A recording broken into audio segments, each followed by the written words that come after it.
ভারতীয় ভিসা প্রাপ্তিতে দীর্ঘ সময়ে ভ্রমণ কর বৃদ্ধি করায় কমে গেছে ভারতগামী যাত্রীর সংখ্যা। ভারতে যাতায়াতের নানা ধরনের জটিলতা ও বিড়ম্বনার কারণে অনেক বাংলাদেশি পাসপোর্ট যাত্রীরা আগ্রহ হারাচ্ছে ভারত ভ্রমণে। ফলে দুদেশের ব্যবসায়ীদের মধ্যেও হতাশা সৃষ্টি হয়েছে। বেনাপোল প্রতিনিধি ইকরামুল ইসলামের প্রতিবেদন, জানাচ্ছেন ফয়সাল মাহমুদ। চিকিৎসা, ব্যবসা, শিক্ষা ও ভ্রমণের জন্য বেশিরভাগ বাংলাদেশিরা ভারতমুখী, যা দিন দিন বেড়েই চলেছে। তার সঙ্গে যোগ হয়েছে ভারতীয় ভিসা প্রাপ্তির জটিলতা। বাংলাদেশের নাগরিকদের ভিসা সুবিধা দেওয়ার জন্য 2013 সালের 28 জানুয়ারি ভারত বাংলাদেশের স্বাক্ষরিত সমঝোতা চুক্তি বিদ্যমান রয়েছে। সেই চুক্তি অনুযায়ী 65 বছরের ঊর্ধ্বে বাংলাদেশিদের 5 বছর মেয়াদী ভিসা পাওয়ার কথা, আর 65 বছরের কম বয়সী ট্যুরিস্ট ভিসা দেয়া হতো 1 বছরের। সেই সাথে ব্যবসায়ীদের জন্য 3 থেকে 5 বছরের ভিসা প্রদান করা হতো। আগে ভিসার আবেদন করলে 10 থেকে 15 দিনের মধ্যে ভিসা পাওয়া গেলেও এখন তা 2 থেকে 3 মাসেও সম্ভব হচ্ছে না।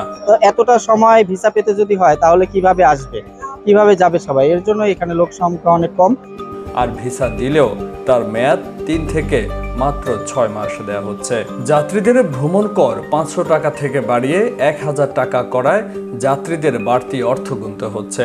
সেজন্য ইমিগ্রেশনে যাত্রী সংখ্যা নেমে এসেছে অর্ধেকেরও নিচে। প্রত্যেক 2 মাস পর পর ইন্ডিয়া যেতাম, এখন তো ভ্রমণ ফিটা বাড়ার কারণে যাতায়াত করাটা সম্ভব হচ্ছে না। কারণ আগে ছিল 500 টাকা, এখন করছে সরকার 1000 টাকা। কারণ আমাদের দ্বারা এখন 1000 টাকা ভ্রমণ ফি দিয়া যাতায়াত করাটা একটু প্রবলেম হয়ে যায়। ফলে সরকারের রাজস্ব আয় কমে গেছে এই খাতে। গত 2022-23 অর্থ বছরে প্রথম 3 মাসে 5,68,798 জন যাত্রী ভারতে যাতায়াত করেছে। সাধারণ যাত্রী যে ব্যাগেজ সুবিধাটা পাওয়ার কথা, সে ব্যাগেজ সুবিধাটা পাচ্ছেন, খুব কড়াকড়ি হচ্ছে, যার কারণে এখান থেকে যাত্রী অনেক কমে যাচ্ছে পেট্রাপোল।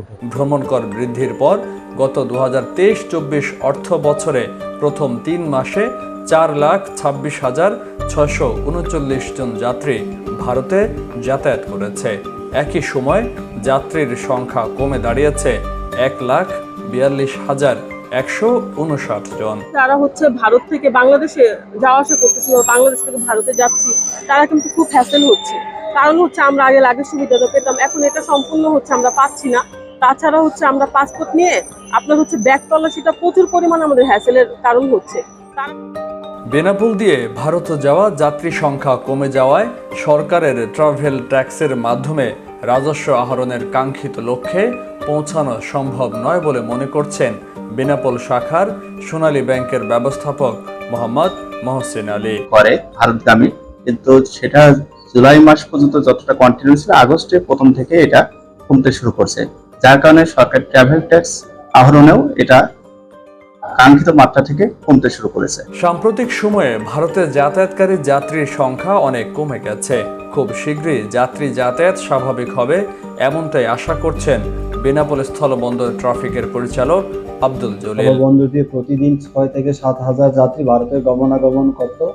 তবে সাম্প্রতিককালে বেনাপোল স্থলবন্দর দিয়ে যাত্রী গমনাগমনের সংখ্যা কমে গেছে।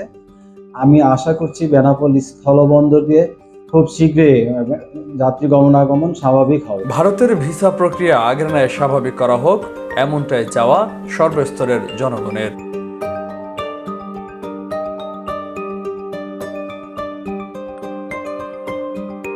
ফয়সাল মাহমুদ, বিশ্ব বাংলা 24 ন্যাশনাল ডেস্ক।